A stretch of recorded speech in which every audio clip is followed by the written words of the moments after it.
मेरे पास आए थे, थैंक यू सो मच, आपने इतना सारा प्यार दिया, इतने सारा सपोर्ट किया। लेकिन वहां पे एक दो स्टूडेंट्स का मेरे को नाम सजेस्ट किया था कि मैडम इस सीरीज का ना नाम सिंपल रखो आप, बिल्कुल, ताकि हमें समझने में भी आसानी ना हो। तो हम इसका बिल्कुल सिंपल रख रहे हैं, कॉम्पिटेटिव एग्जाम बुक रिव्यू, ये इसका नाम रहेगा, या बुक रिव्यू सीरीज इस नाम से ही आएगी। इसके अंदर मैं सारी बुक आपके लिए रिव्यू करूंगी। पहले आज हम ब्लैक बुक के बारे में डिस्कशन कर लेते हैं। ये ब्लैक बुक जो है ये वोकेबलरी के लिए यूज होने वाली बुक है। ये एसएससी के जितने भी एग्जाम्स होते हैं उसके लिए ये बुक को यूज किया जाता है। इसके बारे में आज आपको मैं डिटेल में डिस्कशन करूंगी, क्या इसके अंदर अच्छे पॉइंट्स हैं, क्या इसके अंदर बेकार पॉइंट्स हैं, किसको ये बुक लेनी चाहिए और कैसे इसको पढ़ना चाहिए, सारी चीजें मैं आपको डिटेल में बताऊंगी। तो इस बुक के रिव्यू के लिए अब आ जाते हैं इस बुक के ऊपर। अब मैं पूरी वीडियो में आपको नहीं दिखूंगी, मेजरली ये बुक ही आपको दिखा के मैं शो करूंगी कि कैसे इस बुक के अंदर क्या क्या है। तो ये अपनी ब्लैक बुक है, इसके अंदर आप देख सकते हो one word, idiom, सिनोनियम, the Hindu की वोकेबलरी, ये सारी चीजें दे रखी हैं। अंदर इंडेक्स से देख लेते हैं। इंडेक्स के अंदर आप देखोगे तो ये पूरी एक लिस्ट होती है। उसके बाद फिर इसमें मोस्ट रिपीटेड वाला सेक्शन होता है और फिर प्रैक्टिस सेट वाला सेक्शन होता है। ये सबका सेम रहता है, ऐसे ईडियम का होता है, ऐसे ही सिनोनियम और एंटोनियम का होता है। जो नई वाली बुक होगी उसके अंदर सी और डी पार्ट मिलेगा, सी सिनोनियम, डी एंटोनियम, इसके अंदर एक ही है। और इसके अंदर फिर स्पेलिंग्स का भी है, स्पेलिंग्स आप देख सकते हो। उसके बाद फिर द हिंदू की वोकेबलरी है।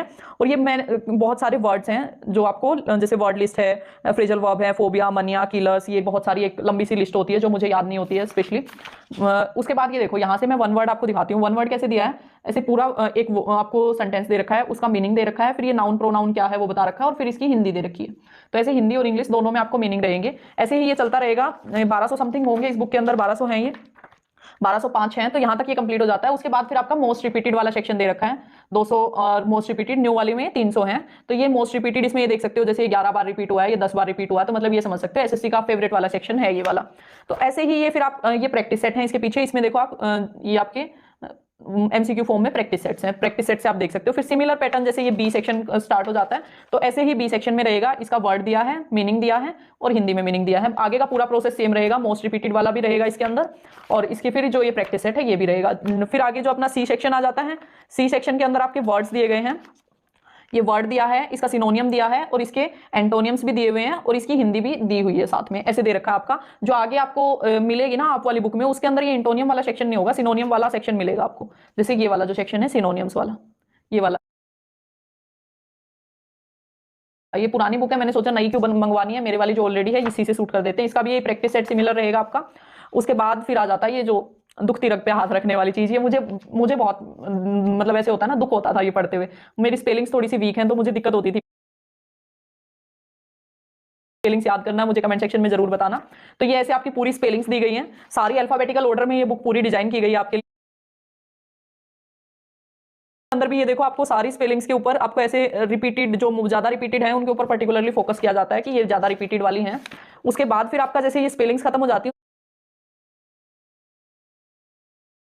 द हिंदू की वोकेबलरी में भी आपका जैसे मीनिंग रहेगा, उसका फिर सिनोनियम्स रहेंगे और उसकी हिंदी में मीनिंग रहेगा। ऐसे आपकी द हिंदू की वोकेबलरी है। ये मैडम का पेज आ गया, ये मैं मॉक के टाइम पे यूज करती थी। मॉक में तो मैं ये पेज को यूज कर लेती थी और उसके बाद फिर मैं ऐसे इस पे पेंसिल से, मेरे को आदत। ये एक और आ गया, ये फ्रेजल वर्ब का सेक्शन है। पहले ये सेक्शन देख लेते हैं। ये फ्रेजल वर्ब का कंप्लीट सेक्शन है आपका। फ्रेजल वर्ब का हिंदी में मीनिंग नहीं दे रखा, इंग्लिश में ही है, और ये मैं लिख लिख के याद करने की आदत मैंने आपको बताई दिया, वो है मेरी। और उसके बाद फिर ये वाला सेक्शन आ जाता है इसके अंदर, जिसके अंदर आपके लिए लिस्ट दी हुई होती है। जैसे ये मनिया से रिलेटेड लिस्ट दे रखी है, मेरे से तो याद नहीं हुए थे अपने टाइम पे, मैं बताऊंगी आपको। इसके नेगेटिव पॉइंट्स में भी लगता है इतने ही याद कर पाई थी, फिर आगे मेरे को कंफ्यूजिंग से लगने लग गए थे तो मैं ज्यादा पढ़ नहीं पाई थी इनको। ये आपके सारे ऐसे ही हैं, ये आपके क्रेसी से रिलेटेड हो गया।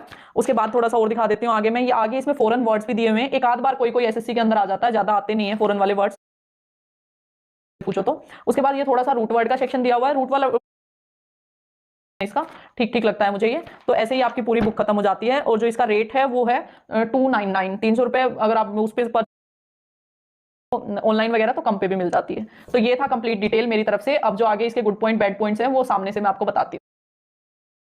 लिया है क्या क्या इसके अंदर है, तो अब इसके अंदर मैं आपको थोड़े से इसके गुड पॉइंट्स बताऊंगी, और अगर इसमें कुछ अच्छी चीज नहीं है तो वो डिस्कस कर। पहले हम इसके गुड पॉइंट्स के ऊपर बात कर लेते हैं। देखो एसएससी के अंदर आपको पता है प्रीवियस ईयर वोकेबलरी की बहुत ज्यादा इंपॉर्टेंस है। तो इसके अंदर पूरी प्रीवियस ईयर वोकेबलरी को हमें एक जगह कंपाइल करके दे रखा है, तो हमारे लिए बहुत ईजी हो जाता है पूरी प्रीवियस ईयर वोकेबलरी को एक साथ एक्सेस करना। उसके साथ में प्रैक्टिस सेट्स वगैरह भी दे रखे हैं, तो उसको भी हम यूज कर सकते हैं।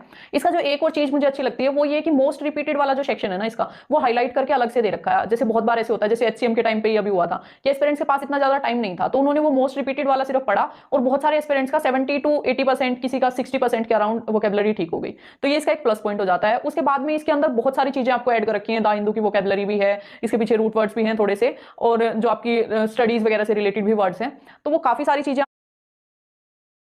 एक अगर आप एक वोकेबलरी के लिए एक बुक खरीद लेते हो तो उससे अलग आपको कोई चीज परचेज करने की जरूरत नहीं होती है। तो ये तो थे इसके कुछ गुड पॉइंट्स। अब इसमें जो मुझे दिक्कत लगती है उसके बारे में थोड़ा सा बात कर लेते हैं। आपने मेरी बुक के अंदर भी देखा होगा कि लाइक मैंने भी इसको यहाँ तक ही पढ़ा है। वैसे ये मेरा सेकंड एडिशन है, मैंने फर्स्ट एडिशन भी लिया था तो इसलिए थोड़ी कम काली हुई है। तो यहाँ तक मैंने इसको पढ़ा है, उसके बाद का आगे का पोर्शन मैंने इसको नहीं पढ़ा। जो पीछे का पोर्शन दे रखा ना, स्पेशली जो आपकी स्टडीज वगैरह से रिलेटेड है, वो थोड़ा सा लेंथी दे दिया है। लेंथी इन द सेंस काफी बढ़ा चढ़ा के कह सकते हैं, मतलब थोड़ा सा लेंथी है। तो हमें पढ़ने में ना थोड़ी सी दिक्कत होती है कि मतलब इतनी सारी हम पढ़ नहीं सकते स्टडीज वगैरह। अगर वो स्टडीज भी थोड़ी सी मेन मेन वाली दे देते ना तो ठीक रहता। ये तो एक छोटी सी चीज थी कि मतलब हाँ थोड़ा सा एक्स्ट्रा है, एक्स्ट्रा होता है तो चलो भाई, मेरे को जैसे एक्स्ट्रा था तो मैंने नहीं पढ़ा पीछे का। लेकिन एक चीज और दिक्कत करती है, वो ये करती है कि इसके अंदर है ना आपका कोई भी पैटर्न नहीं है, कोई भी मतलब आपके लिए कोई लिंक, कोई पैटर्न कुछ भी नहीं है। तो बहुत बार एस्पिरेंट्स को याद करने में दिक्कत होती है। तो याद करने की दिक्कत के लिए हम कैसे करें, हमें याद नहीं हो रही। तो उसके लिए थोड़ा सा ये बुक आपको पढ़ने में हल्की सी बोरिंग लग सकती है, क्योंकि इस बुक के अंदर है ना जो याद करने के लिए कुछ भी ऐसा नहीं दे रखा। जैसे जैसे किसी भी एग्जाम्स की तैयारी आप कर सकते हैं। अगर वीडियो अच्छा लगा हो तो चैनल को सब्सक्राइब कर लेना।